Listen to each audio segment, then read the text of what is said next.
Muy bien, ¿pueden ver la presentación? Buenas noches, doctor. Sí, doctor. Buenas noches, Sí, perfecto. doctor. Entonces, el tema que nos toca el día de hoy es micología médica, ¿no? O introducción a la micología en todo caso. Básicamente, bueno, vamos a cambiar de unidad, ¿no? Ahora ya, hasta la anterior semana habíamos visto todo virus de aquí, virus de allá, virus de más allá, todos los tipos de virus, ¿no? Y las enfermedades que causaban. Ahora estamos dando un giro a eso, ¿no? Y nuestra siguiente unidad va a ser micología, ¿verdad? Micología médica, básicamente. Y dentro de esto, hoy específicamente vamos a avanzar introducción a la micología que trata sobre el estudio de los hongos. Una característica muy importante fuera de la unidad, ¿no? Una característica muy importante es que los organismos que habíamos visto antes, obviamente no eran organismos vivos, ¿verdad? Ahora vamos a empezar a estudiar si un organismo vivo que es el hongo, ¿verdad? El hongo sí es un organismo vivo que depende de sí mismo para reproducirse, para alimentarse, etcétera, etcétera. No tiene que invadir a otra célula para hacer todas sus funciones, ¿no? A diferencia de los virus. Entonces, ese es el primer concepto importante para tener. Vamos a empezar con las generalidades, ¿no? Y decir que básicamente los hongos son unos organismos bastante versátiles, ¿ok? ¿Por qué es interesante este término de versátiles, no? Si bien no tienen la capacidad de mutación, no estamos diciendo que puedan mutar, no estamos diciendo que tienen esa capacidad de mutación, ¿no? Estamos diciendo que son versátiles porque pueden reproducirse de manera sexual, pueden reproducirse de manera asexual, pueden ser unicelulares, pueden ser pluricelulares, pueden tener muy diferentes formas, ¿no? Pueden formar hifas, pueden formar conidias, pueden formar esporas. Entonces, tienen toda esa gran diversidad, digamos, en cuanto a su estructura, más que en su función propiamente dicha, ¿no? También vamos a decir que son recicladores por excelencia. ¿Qué quiere decir esto, no? Que tienen la capacidad de degradar, ¿no? O reciclar o metabolizar material orgánico, ¿ya? Básicamente con lo que más fácil trabajan es con el carbono y con el nitrógeno, ¿no?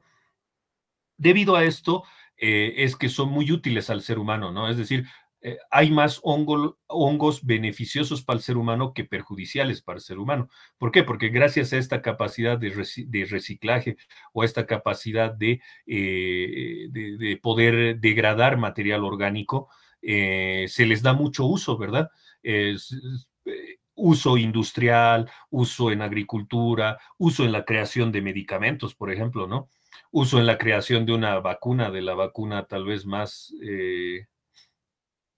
de una de las vacunas más conocidas que tenemos, ¿no? Entonces, todo esto ha sido gracias a los hongos. Y los hongos, obviamente, también pueden causar daño y crear una enfermedad en el ser humano, ¿no? No hay que olvidarse de eso.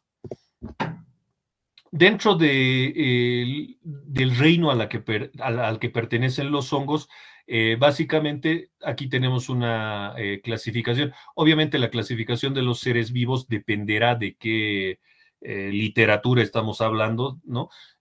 Hay muchas clasificaciones, pero para lo que necesitamos, esta clasificación es la que vamos a usar, ¿no?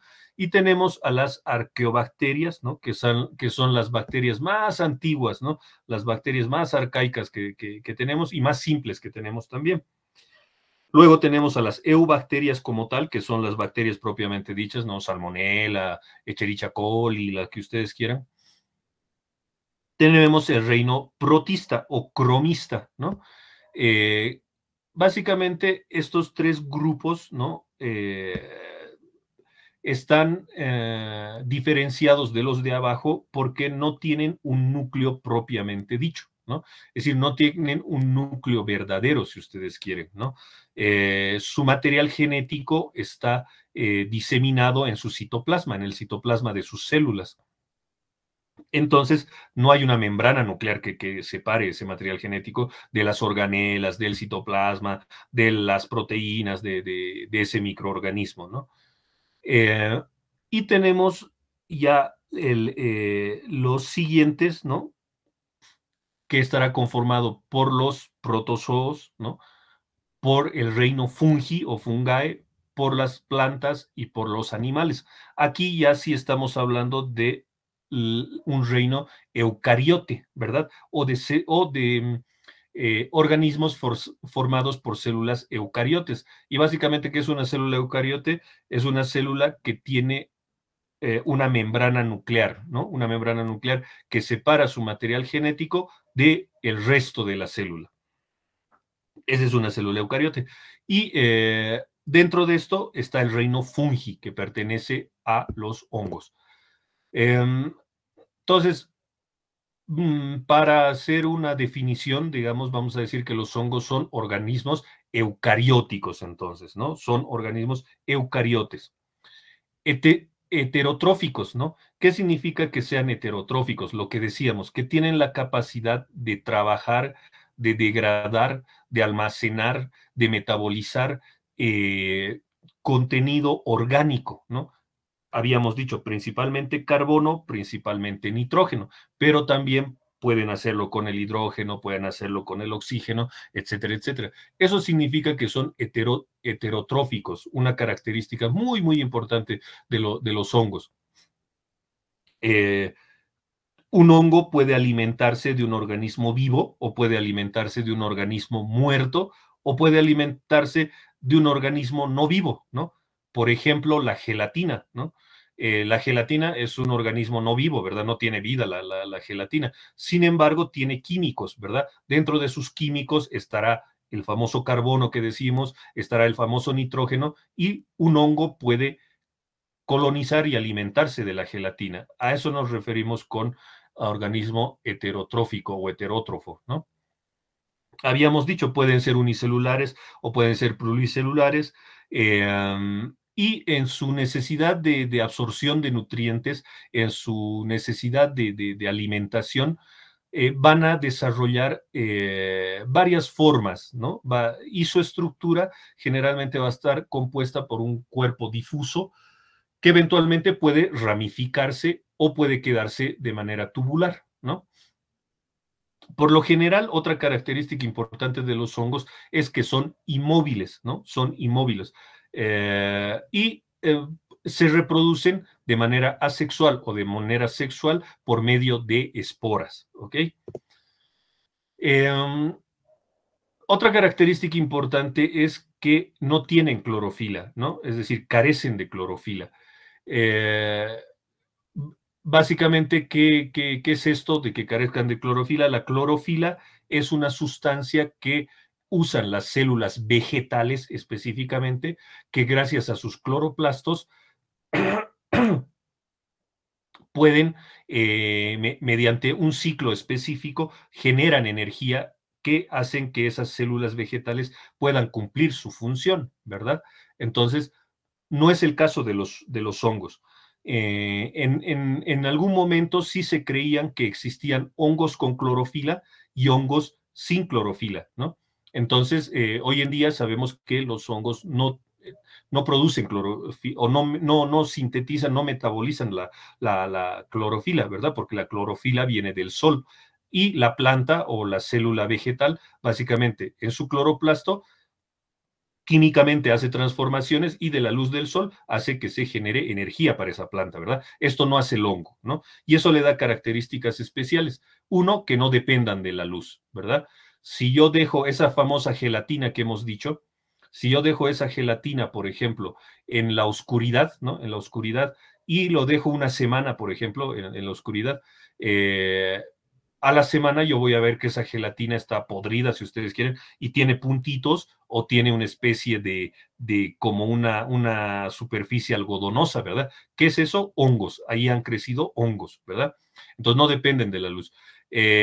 Por ende pueden ocupar hábitat fácilmente.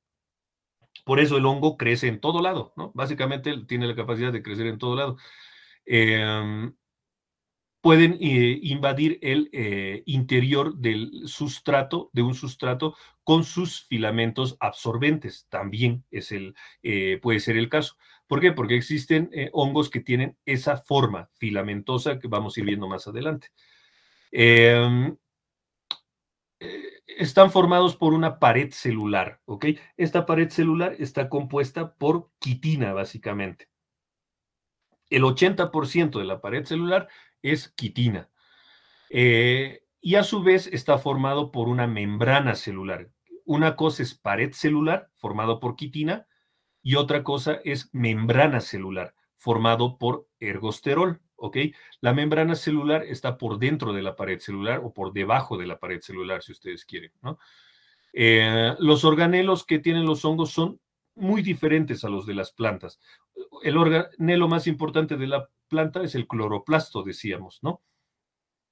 La analogía en la célula animal es la mitocondria, ¿verdad? La mitocondria tiene la capacidad de, mediante el ciclo de Krebs, crear energía en la célula, ¿no? En una célula animal para que esta célula cumpla sus funciones, ¿verdad? Entonces, los organelos son diferentes a los de las plantas. No, los hongos no tienen cloroplastos. ¿Ok? ¿Qué tendrán entonces? Básicamente tienen un retículo endoplasmático para sintetizar proteínas, tienen aparato de Golgi para almacenar proteínas, lípidos, tienen vacuolas, ¿no? Básicamente para almacenar glucógeno como fuente de energía, como fuente de carbohidratos. Y bueno, obviamente habíamos dicho, tienen su núcleo, ¿no? Bien separado, bien distinguido. Su reproducción importante, obviamente, ¿no? Porque le permite autoperpetuarse, puede ser sexual o asexual, habíamos dicho, ¿no? Dentro de los, habíamos dicho también, dentro de los hongos, básicamente existen entre 80,000 a 100,000 tipos de hongos o clases de hongos que se han descrito, ¿no? En general. De esos 80,000 a 100,000, básicamente 400 pueden invadir al ser humano. Y de esos 400, el 40% puede causar enfermedad en el ser humano, ¿no? Causa enfermedades. Es decir, la mayoría son beneficiosos. ¿Se pueden usar a los hongos como fuente de alimento directamente? Sí. Dado a que degradan material orgánico, nos aportan eso, el material orgánico. Entonces sí nos puede servir como fuente de alimento. También los podemos utilizar en preparación de alimentos, ¿no? Básicamente, cuando hablamos de esto, ejemplos de eso es el horneado del pan, ¿verdad? ¿Qué usamos para hornear pan? Para que crezca el pan, levadura, ¿verdad? La levadura, ¿qué es? Un hongo de reproducción asexual, por ejemplo, ¿no? También en la maduración de los quesos, ¿verdad? Y existen varios hongos, diferentes hongos que le ponen a los quesos y muchos de ellos causan esos olores tan feos, tan penetrantes de los quesos y muchos de los quesos adquieren sus nombres de los hongos que usan para su maduración. También podemos usarlos en fermentación de bebidas, ¿verdad? Gracias a los hongos tenemos al vino, gracias a los hongos tenemos a la cerveza, gracias a los hongos tenemos al pulque. El pulque no tengo la menor idea de qué será, qué tipo de bebida alcohólica será, pero existe, ¿no? ¿Ustedes saben cuál es el hongo de la cerveza? De manera así rápida. ¿Alguien sabe cuál es el hongo que nos permite la maduración de la cerveza, la producción de cerveza? El lúpulo, doctor. No, eso no es un hongo. Wow, y el anterior grupo me ha respondido exactamente lo mismo. El hongo, ¿no? Que me permite la fabricación de cerveza se llama Saccharomyces cerevisiae, ¿ok? Ese es el hongo que se usa para hacer cerveza, ¿no? Saccharomyces cerevisiae, que básicamente degrada el lúpulo, ¿no? Pero el lúpulo no es un hongo, degrada el lúpulo a cerveza como tal, ¿no? Se usa el lúpulo, sí, para la producción de cerveza, lógicamente, lúpulo, malta, ¿verdad? Degrada lúpulo, malta, porque puede degradar sustancias orgánicas e inorgánicas y la transforma o se produce cerveza, básicamente, ¿no? Luego también podemos usarlos en la elaboración de ácidos orgánicos de uso industrial, ¿no? Podemos elaborar antibióticos, ¿no? Tal vez el más famoso, la penicilina. La penicilina ha sido descubierta, ha sido sintetizada gracias a un hongo, el penicillium, ¿verdad? Podemos producir también hormonas, podemos producir enzimas y otros medicamentos. Sin embargo, también los hongos tendrán cosas perjudiciales, ¿no? Y básicamente los hongos tienen la capacidad de causar enfermedad, decíamos, ¿verdad? 3 tipos de enfermedad, de manera general estamos hablando, ¿no? 3 tipos de enfermedad o 3 tipos de infección, si ustedes quieren, ¿no? Uno será la hipersensibilidad, ¿ok? Cuando hablamos de hipersensibilidad, nos estamos refiriendo a un estado alérgico, básicamente. Es decir, que el hongo me pueda producir alergia. Qué sé yo, digamos que yo voy al campo, ¿no? Voy al campo donde hay muchos árboles, muchas flores, muchas plantas y empiezo a lagrimear, empiezo a estornudar, empiezo a toser, se me pone ronca la voz, eventualmente puedo desarrollar un exantema, ¿verdad? Me puedo volver rojo y demás. Entonces, eso es un hongo que me está enfermando, sí, pero me está creando una hipersensibilidad, ¿no? Una alergia, básicamente. Salgo de ese lugar que tiene ese hongo y se me pasan todos los síntomas, ¿no? Otra manera de producir enfermedad, otro tipo de producir enfermedad de los hongos es la micotoxicosis, ¿verdad? La micotoxicosis ya es la enfermedad propiamente dicha que produce el hongo, ¿no? Qué sé yo, el Pityrosporum ovale que produce lo que sale en la cabeza, caspa, ¿verdad? Caspa. El Pityrosporum ovale produce caspa. Entonces, esa será una enfermedad tipo micotoxicosis. El pie de atleta es una micotoxicosis, por ejemplo, ¿no? Que está producido por hongos. Los diferentes tipos de pitiriasis, ¿no? Serán micotoxicosis, ¿no? Esas son las enfermedades características en el ser humano. Y el misetismo, ¿no? Puede producir también una forma de enfermedad o de infección que se llama misetismo, ¿no? ¿Qué es el misetismo? Básicamente la capacidad del hongo de generar toxinas, ¿no? Un hongo, como degrada varias sustancias orgánicas, puede desarrollar toxinas. Cuando se producen estas toxinas, entonces nosotros podemos ingerir estas toxinas, ¿no? Pero no es que nos estamos contaminando con el hongo propiamente dicho, sino nos estamos contaminando con su toxina, ¿no? Podemos hacer una analogía con el Staphylococcus aureus, por ejemplo. El Staphylococcus aureus es una bacteria, ¿verdad? Si nosotros nos enfermamos por Staphylococcus aureus, nos da una infección por Staphylococcus aureus, ¿qué me va a producir? Dependerá de la región, ¿verdad? Pero si hablamos a nivel de la piel, ¿qué me va a producir? Una celulitis, por ejemplo, ¿no? Una celulitis me va a causar el Staphylococcus aureus. Pero si yo me enfermo de la toxina del Staphylococcus aureus, ¿no? ¿Qué es lo que me va a dar? Una intoxicación alimentaria, ¿no? Entonces, cuando hay los alimentos guardados, los alimentos que están dejados al sol, los alimentos que están con fecha de vencimiento, ¿qué es lo que pasa?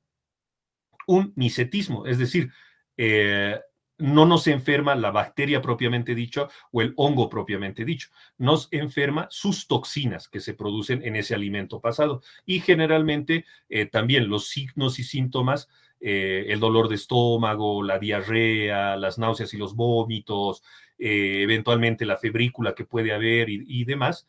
Es muy típico, por ejemplo, con las comidas, con los mariscos, con los pescados, con las sardinas, con el atún. En estos alimentos se generan las toxinas por hongos, ¿no? Y nosotros nos enfermamos, pero los signos y síntomas nos duran 24 o 48 horas y se nos pasa sin ningún tratamiento alguno, ¿no? Entonces existen esos 3 tipos de infección o esos 3 tipos de enfermedad que el hongo nos puede causar. Principalmente La micotoxicosis o la micosis y el micetismo se dará en animales, ¿no? También no nos olvidemos que los hongos pueden causar enfermedades a las plantas. Pueden vivir en las plantas y causarles ciertas enfermedades. Y existen, ¿no?, varios hongos que matan plantas, definitivamente, ¿no? Y reiteramos, subrayamos la capacidad de que pueden descomponer cualquier material orgánico. Es decir, son heterótrofos, habíamos dicho. Una de las grandes propiedades de los hongos es su morfología, ¿no? Tienen la capacidad de adquirir varias formas, un sinnúmero de formas, como vamos a ir viendo, ¿no? Los elementos básicos para describir esta morfología, vamos a decir que son las hifas, ¿no?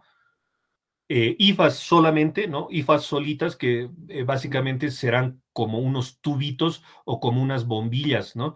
Aquí llamamos bombillas, ¿no? En otros países se llaman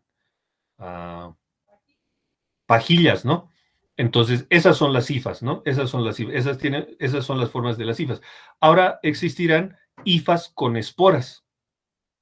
Hifas con esporas. ¿Qué serán al final de la pajilla o al final de la bombilla o al final del tubito? Una especie de cabeza algodonosa, ¿no? Esa es una hifa con espora. O habrán esporas simples, esporas solas, ¿no? Sin hifas, ¿no? Esas esporas básicamente tendrán una imagen o una forma algodonosa. También tenemos las levaduras. Las levaduras básicamente tienen una forma esférica, redondeada, que cuando se da la reproducción del hongo o de la levadura, o sea, la levadura es un tipo de hongo, ¿no? No estamos hablando de otra cosa. La levadura es un tipo de hongo. Entonces se empieza a alargar, adquiere una forma esférica, se divide, ¿no? Tanto alargarse, se divide y nos da las dos células hijas, si ustedes quieren, ¿no? Las dos levaduras hijas. Y también habrá la forma de micelo o de miceliar, que básicamente es la reunión de todo, hifas, esporas, levaduras, de todo, ¿no? Es el conjunto de todo. La hifa básicamente es la unidad estructural y funcional del hongo, ¿no? Cuando una espora es liberada y se encuentra en un medio adecuado para su crecimiento, lógicamente va a germinar. Esta hifa va a germinar. Esto puede dar lugar básicamente a una estructura tubular, habíamos dicho propiamente dicho, como la pajilla, como la bombilla, ¿no? Eso es hifa, ¿no? Eso se llamará hifa propiamente dicho. Generalmente tiene pocas micras de diámetro, generalmente será una micra de diámetro de ancho, ¿no? Y dependiendo de la especie y de las condiciones del ambiente, podrá ramificarse, ¿no? Entonces, cuando esta hifa se ramifica, ya no se llama hifa, ya se llama micelo, ¿verdad? Ya se llama micelo. Ahí tenemos, por ejemplo, dos tipos de hifa diferentes. La hifa septada, ¿no? Que tenemos una micrografía y tenemos un dibujito, ¿no? Esa es la hifa septada, que básicamente es una hifa con septos, ¿verdad? Ahí vemos. Y tenemos una hifa cenocítica, ¿no? ¿Qué característica tiene la hifa cenocítica? Que no es septada, que no tiene septos, nada más, como vemos aquí en el dibujito y aquí en la micrografía electrónica, ¿verdad? También dentro de las hifas ya propiamente dichas vamos a tener hifas que son aéreas e hifas que son vegetativas, ¿no? Las hifas aéreas generalmente en un agar, ¿no? En un medio de cultivo, forman conidias, ¿no? ¿Qué son las conidias? Entonces, la reunión de hifas, ¿no? O sea, varias hifas van a formar conidias, básicamente. Y también tenemos las hifas vegetativas, ¿no? Estas hifas vegetativas generalmente son estructuras netamente tubulares que crecen mucho menos que las hifas aéreas. También podemos caracterizar las hifas por las formas que van a formar, valga la redundancia. Pueden haber hifas en forma de zarcillos, como vemos en la figura. Pueden haber hifas en forma espiral, como vemos acá. Pueden haber hifas con cuerpos nodulares, ¿no? Como vemos acá. Estos como arbolitos. Y existe hifas con forma de candelabro fábico, se llama, ¿no? Que es esta.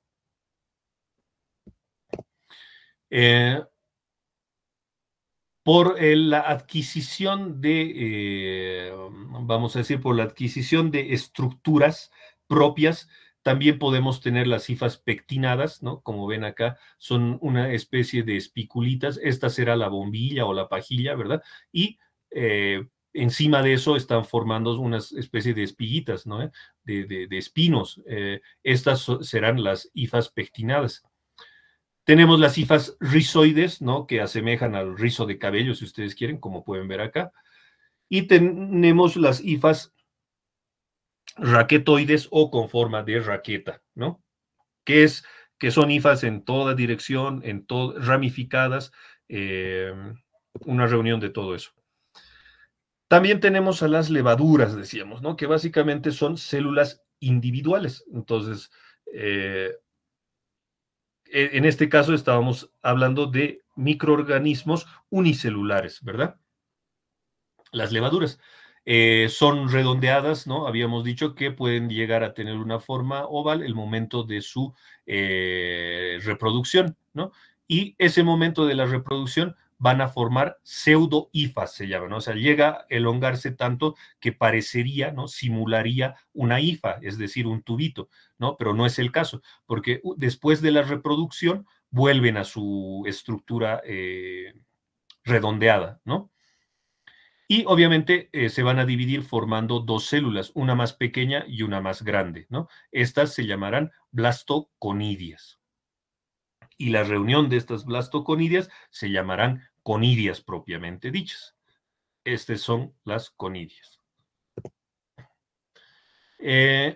Una característica muy importante de los hongos es el dimorfismo, ¿no? ¿Qué es el dimorfismo? La capacidad que tiene un hongo a adaptarse a ciertas temperaturas y desarrollar una cierta forma. Eso se llama dimorfismo, ¿ok? Por ejemplo, tenemos, qué sé yo, cuando existen hongos viviendo entre 25 y 30 grados centígrados, forman una fase micelar, básicamente, como vemos en esta fotografía. Esta es una fase micelar.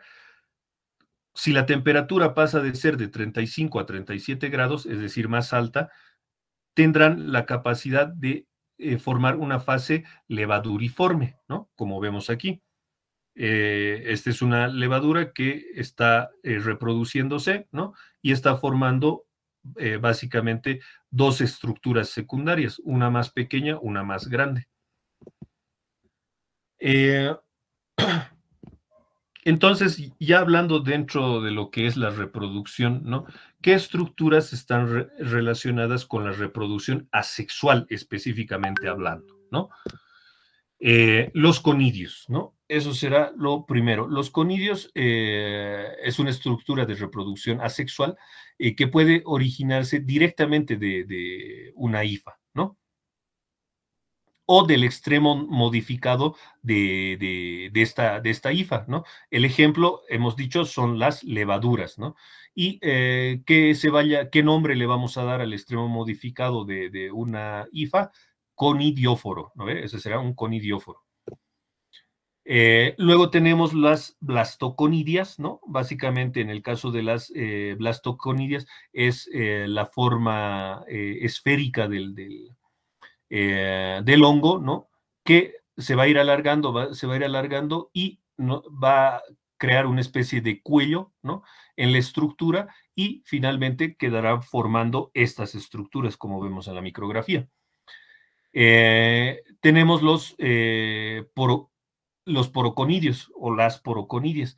Básicamente son dos conidias diferentes que se van a unir a través de un poro, ¿verdad? A través de un poro. Tenemos los aneloconidios básicamente estos aneloconidios vemos que en el extremo de la ramificación se va a ir formando, solo en el extremo de la ramificación, se van a ir formando una especie de cuellitos, si ustedes quieren, ¿no?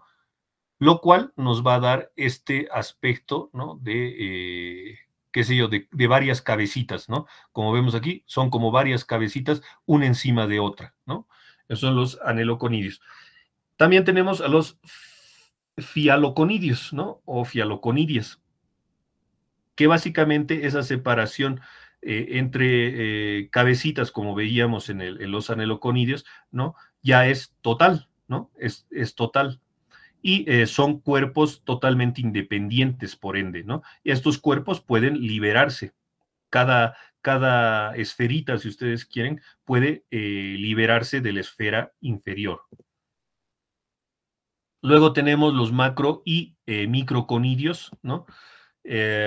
Donde a partir de una hifa, ¿no? Se va a formar o se va a generar un microconidio, es decir, un conidio pequeñito, o un macroconidio. El macroconidio generalmente septado, ¿verdad? Y finalmente tenemos dentro de la reproducción asexual, todo lo que hemos dicho es reproducción asexual, a los artroconidios, ¿no? Y a los clamidoconidios, ¿no? Los artroconidios básicamente es una hifa, simplemente una hifa que se va a segmentar, ¿verdad? Se va a segmentar y va a formar pequeñas hifas del mismo tamaño cada una. Lo mismo en los clamidoconidios, pero esta segmentación no va a ser al mismo tamaño, si ustedes quieren, ¿no? A la misma distancia, ¿no? Y van a tener unas estructuras esféricas, ¿no? Lo cual nos va a dar la imagen que vemos acá en la microfotografía. Y tenemos una forma especial dentro de la reproducción asexual poco común, que es el esporangio, ¿no? Solo se observan en hongos de hifas no septadas, ¿no? Que ya habíamos indicado cuáles son, ¿no? Básicamente en estas hifas no septadas, ¿no? Al final de las de estas hifas ramificadas se empieza a crear o a producir básicamente un esporangiógrafo, se llama, ¿no? Este esporangióforo, ¿no? ¿Qué va a contener? A los esporangios, ¿verdad? Y ahí se encuentra el material genético del hongo, ¿no? Entonces, este esporangióforo va a estar unido por una columnela. Aquí en negrito vemos esa va a ser la columnela, ¿no? Esa va a ser la unión de la hifa al esporangióforo, ¿no? Y volvemos a repetir, dentro del esporangióforo está el esporangio, ¿no? Están los esporangios propiamente dicho. Obviamente la reproducción será por esporas, todo hongo se reproduce por esporas, vía sexual o vía asexual, ¿no? Por ende, en este caso específico se llamarán esporangiosporas, ¿no? Y su división será por mitosis, porque es reproducción asexual, ¿verdad? Y este caso solo se da en el filum zigomicota, ¿ok? Solo en los zigomicotas.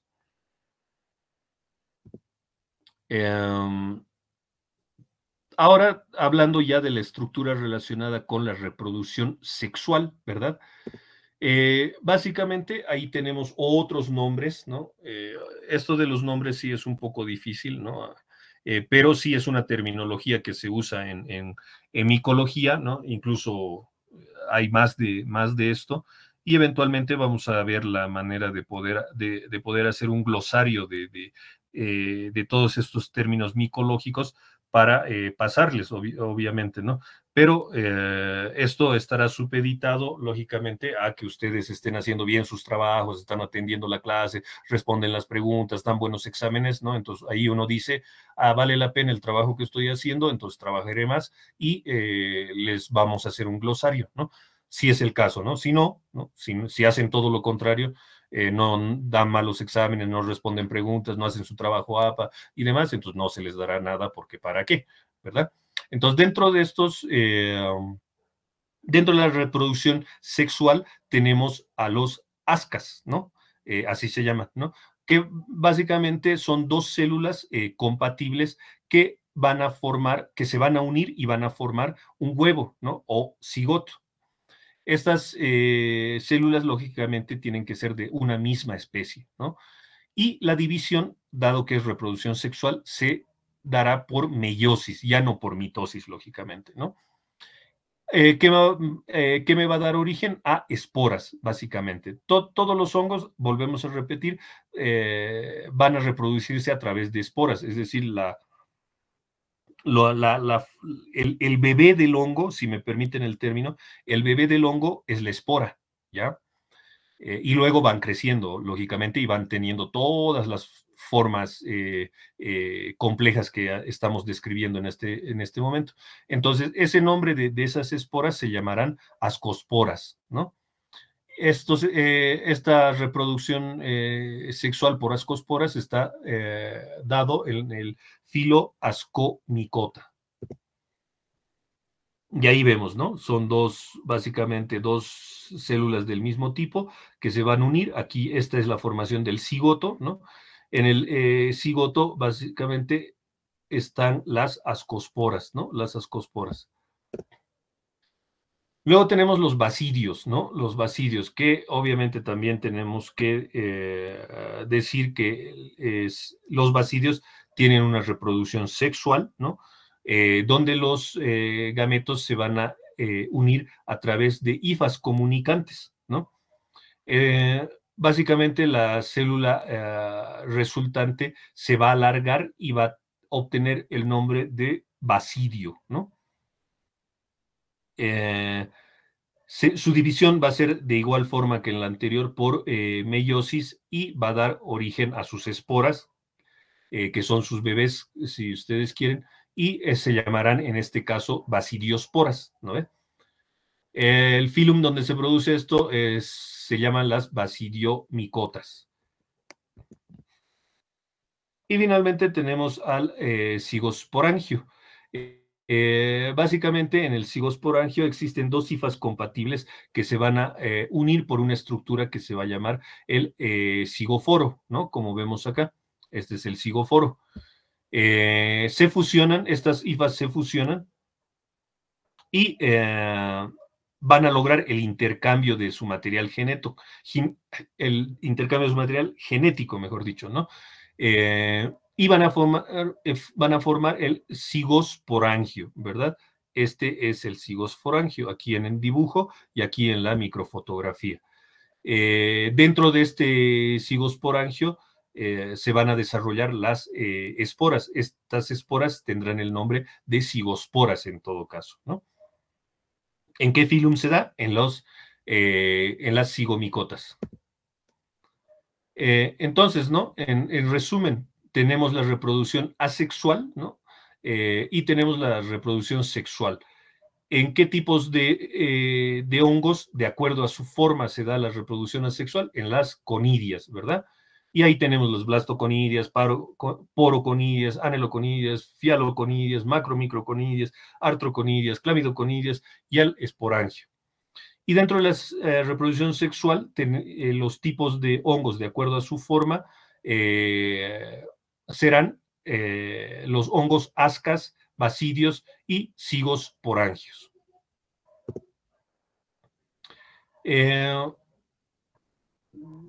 Dentro seguimos con la morfología, los hongos van a tener la capacidad de formar colonias, ¿no? Todo lo que habíamos visto hacia atrás es a un hongo individual, si ustedes quieren, ¿no? Pero los hongos pueden formar colonias y darnos una textura diferente, una superficie diferente y un color diferente, ¿ok? ¿De qué va a depender? Lógicamente, del hongo y de del ambiente, ¿verdad? Del ambiente. Por ejemplo, ¿no? si ustedes dejan la gelatina, ¿no? Yendo a lo de la gelatina, si ustedes dejan pasarse una gelatina, es decir, y pueden hacer el experimento, ¿verdad? Dejan un envase de gelatina, pero no dentro del refrigerador, sino más bien en un lugar de bastante calor, digamos. ¿No? Les dejan una semana, unos 10 días, y van a ver qué textura va a tener esa gelatina, qué superficie va a tener esa gelatina y qué color va a tener esa gelatina, ¿verdad? En la misma gelatina, o no en la misma, ¿no? O sea, en una gelatina similar, pero en otro envase, ¿no? Ustedes dentro de los pliegues de los dedos, ¿no? Entre los dedos de los pies, ustedes con un cotonete ráspense entre los dedos de los pies, ¿no? Ustedes se raspan lo mejor posible y eso le ponen a la gelatina, como si estuvieran pintando la gelatina con el cotonete, ¿no? Le ponen lo que se han sacado de sus entrededos de los pies, le ponen a la gelatina con el cotonete. Y van a ver qué tipo de textura, qué tipo de superficie y qué tipo de color va a tener esa gelatina, ¿no? Dentro de la formación de colonias de los hongos, entonces, esta es una caja de Petri, ¿no? Lo que vemos en la figura es una caja de Petri que está conteniendo un agar, lógicamente, ¿no? Y el hongo que se desarrolla puede tener, por ejemplo, esta textura, una textura algodonosa, ¿no? Muy común en los hongos, es muy común que desarrolle este tipo de textura. Si nosotros dejamos, por ejemplo, un pan a la intemperie, ¿no? Varios días, o por más que esté embolsado, varios días, y nosotros lo sacamos, básicamente vamos a encontrar este tipo de textura algodonosa, ¿verdad? Dentro del pan. Luego tenemos la estructura aterciopelada. Esto sí ya es más fácil ver en la piel de ciertos animales o en la piel de seres humanos, ¿no? Esta textura aterciopelada creada por un hongo. También podemos ver la textura granular, ¿no? Que es como si echaran harina o como si echaran azúcar en una superficie. Esa textura granular también es típico de ver en sustancias inorgánicas, ¿verdad? Por ejemplo, en plantas, ¿no? Que son invadidas por hongos o que nunca les regamos, ¿no? Entonces, ¿qué le va a invadir? Un hongo, ¿verdad? Y podemos ver este tipo de textura. También podemos ver una textura cerúlea. Eso también es típico de ver en las micosis superficiales o micosis profundas, es decir, en piel de animales y más que todo de humanos, ¿no? Por ejemplo, la textura cerúlea vemos en el pie de atleta o en la micosis superficial del pie.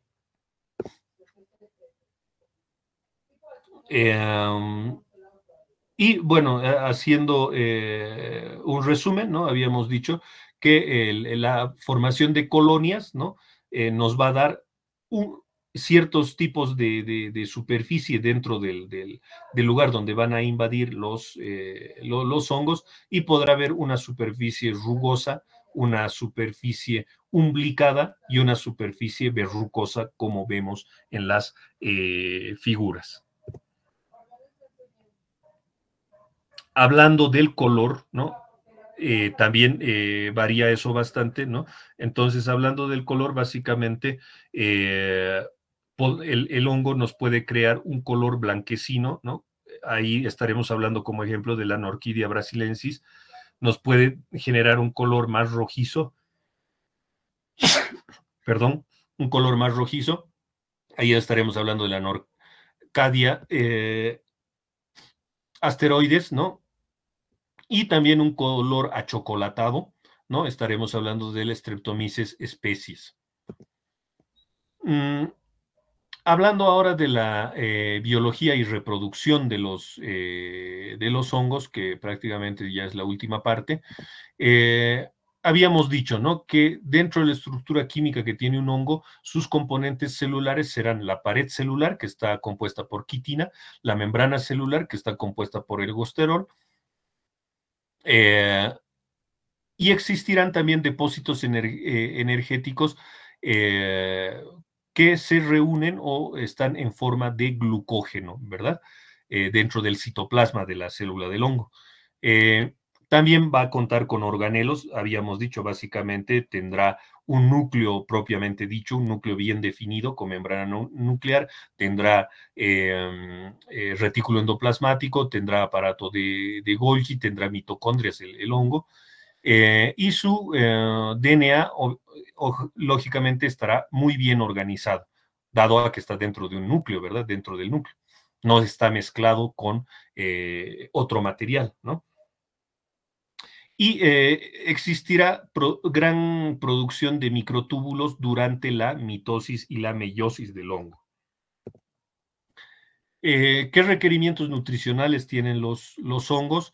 Habíamos dicho, ¿no? O sea, la gran capacidad de los hongos es que su requerimiento nutricional es de material orgánico, ¿no? Son,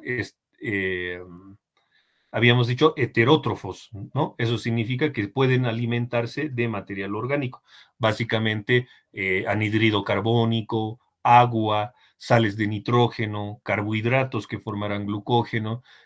Todo esto es material orgánico, ¿verdad? Pero también también necesita, mejor dicho, ciertas vitaminas y minerales, ¿no? Aquí estamos hablando, por ejemplo, de la tiamina y de la biotina, ¿no? Que también es un requerimiento nutricional de los hongos. Habíamos dicho que otra de las propiedades es que tienen la capacidad de resistir grandes temperaturas. Pueden haber hongos viviendo a los 0 grados, ¿no? Como pueden haber hongos viviendo hasta los 55 grados, ¿no?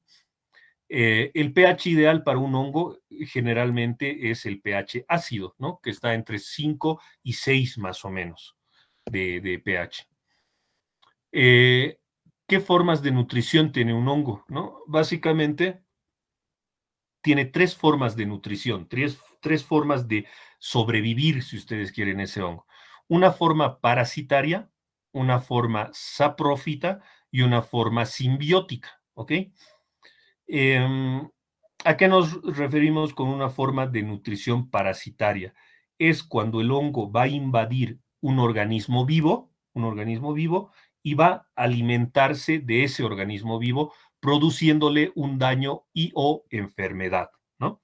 El ejemplo de eso es el pie de atleta, ¿no? Que es una micosis superficial. El ejemplo de eso es la caspa, ¿verdad? Entonces es un hongo específico que va a ir a invadir un organismo vivo, el ser humano en este caso, y va a producir una enfermedad, ¿no? Caspa, pie de atleta, qué sé yo. Esa es una forma de nutrición parasitaria. Existirá una forma de nutrición saprófita también, ¿no? En este tipo de nutrición, entonces, básicamente el hongo va a vivir a un organismo no vivo, ¿no? A un organismo no vivo, a un organismo muerto, si ustedes quieren, y lógicamente se alimenta de ese organismo. No le causa daño, obviamente no le causará daño porque no está vivo, ¿verdad?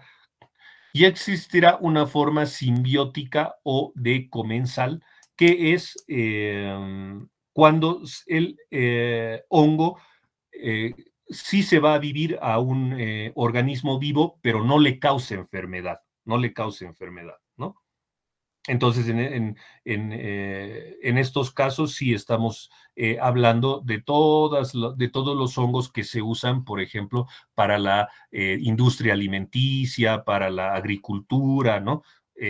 Van a vivir y se alimentan, ellos se benefician alimentándose de ese organismo vivo, pero no lo enferman, no le causan ninguna enfermedad. Ya habíamos hablado de las formas de reproducción, que puede ser asexual. Sinónimos de la reproducción asexual en hongos, solo en hongos, es reproducción anamórfica o reproducción imperfecta, ¿no? ¿Por qué? Porque el hongo, cuando se reproduce por vía sexual, lógicamente no lo hace de forma muy compleja, por ende tiene menos tiempo de vida y no puede causar enfermedad, ¿no?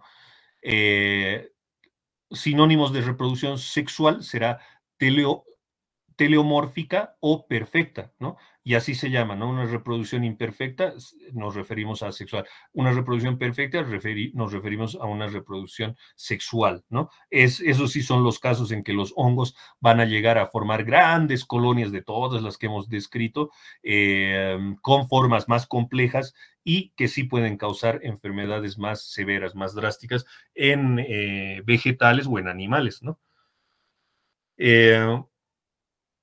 Volvemos a recordar, dentro de la reproducción asexual, básicamente, un extremo de las hifas se va a especializar, ¿no? Y solo se requiere una división de esto, ¿no? Una hifa más pequeñita y una hifa más grande, digamos, ¿no? Y esto se da por mitosis. Ya habíamos dicho que los tipos de hongos que tienen esta capacidad son las conidias y los esporangios. Dentro de la reproducción sexual, obviamente se dará por la unión de dos células, una femenina y una masculina, pero de una misma especie, ¿no? No pueden unirse dos especies diferentes de hongos, eso no existe. Lo que sí puede haber es un mismo micelo, pero de una misma especie, ¿verdad? Cuando se unen en un mismo micelo, se llamará una reproducción homotálica, ¿no? Y si esa unión se da en dos micelos diferentes, estaremos hablando de una reproducción heterotálica, ¿no? La primera división, obviamente, si estamos hablando de reproducción sexual, se va a dar por meiosis, ya no por mitosis, ¿verdad? Y aquí ya habíamos dicho, están las familias de hongos ascas, basidios y cigosporangios.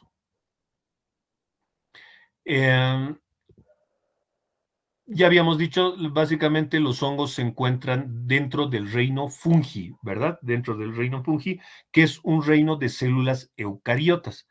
Pero sí existe un único hongo procariote, ¿ok? Que es el a ver, dame un segundito. ¿Qué es el acetomif? A ver, esperen un ratito, no sé qué me ha pasado.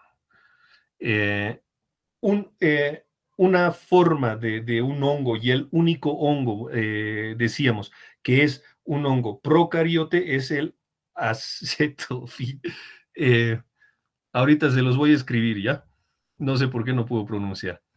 Este hongo procariote no se encuentra dentro del reino fungi, lógicamente. ¿Por qué? Porque el reino fungi, habíamos dicho, este reino está caracterizado porque es producto de células eucarióticas, ¿verdad? Es decir, de células que tienen su material genético separado de todo el material de la célula por una membrana nuclear. Un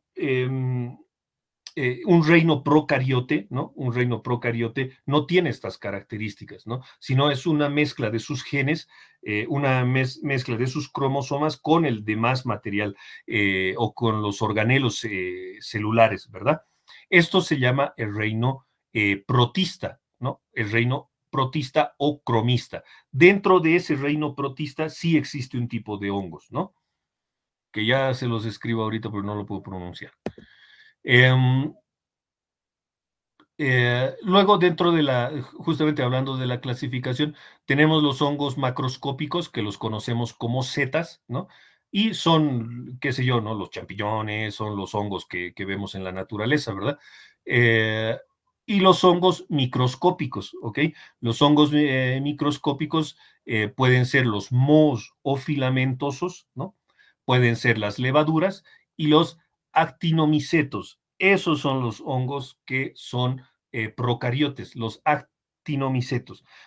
Entonces, en resumen, los hongos que son diferentes, si ustedes quieren, que forman un reino diferente y están dentro de los protistas o procariotes, son los actinomicetos, ¿ok? Para la clasificación taxonómica, básicamente usamos algo similar a lo de los hongos, pero aquí empezamos con un filo o filum, ¿no? Ese es el grupo más grande de hongos, se llama filo o filum.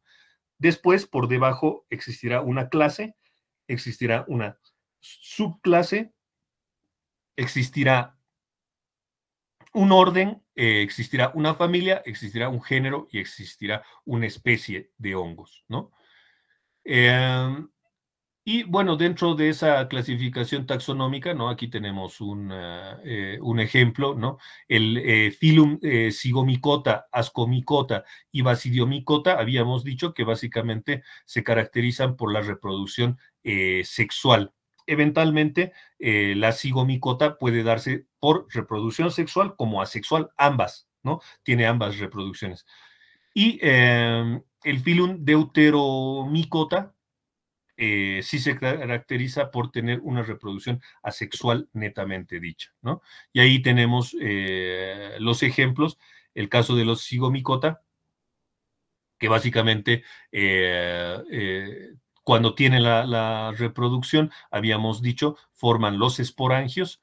Dentro de ese esporangio estarán las cigosporas, ¿no? Y estas cigosporas van a reproducirse. Más o menos el diámetro de las hifas está entre 6 a 10 micras, ¿no? Cenocíticas, ¿verdad? ¿Qué es una hifa cenocítica? Ya habíamos dicho, es una hifa no septada, es una hifa que no tiene septos, ¿no? Aquí hay otro ejemplo, las ascomicotas, ¿no? Las ascomicotas básicamente en su reproducción formarán las conidias, ¿no? Las conidias y se llamarán las ascosporas, ¿verdad? Estas ascosporas van a ser las que se van a reproducir y van a formar hifas, pero a diferencia de las anteriores, son hifas septadas, ¿verdad? De 3 a 4 micras de diámetro más o menos. Y bueno, ya dentro de los hongos de importancia clínica, ya los vamos a ir viendo uno por uno en las siguientes clases cuando desarrollemos los temas de todos estos hongos que estamos viendo en este momento. ¿Ok? Entonces, a ver, vamos a quedar ahí de